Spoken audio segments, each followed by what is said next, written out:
আজকের এই বস্তুবাদী সমাজে আমরা সবাই বাইরে থেকে প্রাচুর্য খুঁজছি, কিন্তু ভেতরে কি আমরা সত্যিই সুখী? কেন আমাদের ভেতরটা এক মৃত রিক্ততায় ভরে যাচ্ছে?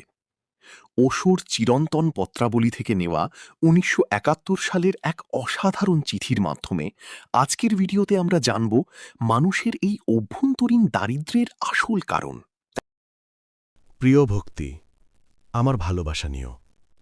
বস্তুবাদী সমাজ মূলত শূন্য বা অন্তঃসার শূন্য মানুষ তৈরি করে, এমন মানুষ যাদের ভেতরে কেবল এক মৃত রিক্ততা বিরাজ করে।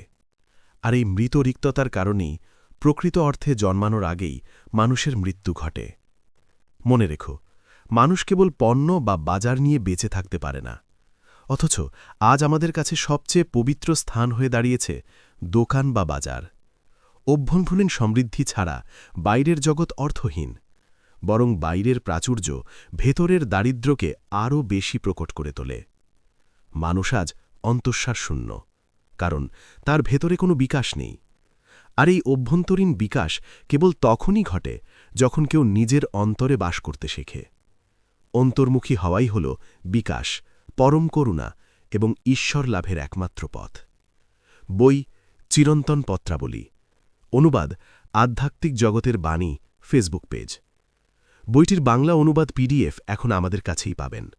বইটির পিডিএফ কিনতে মেসেজ করুন আমাদের পেজের ইনবক্সে। ভিডিওটি ভালো লাগলে লাইক, কমেন্ট এবং শেয়ার করে অন্যদের দেখার সুযোগ করে দিন। ধন্যবাদ।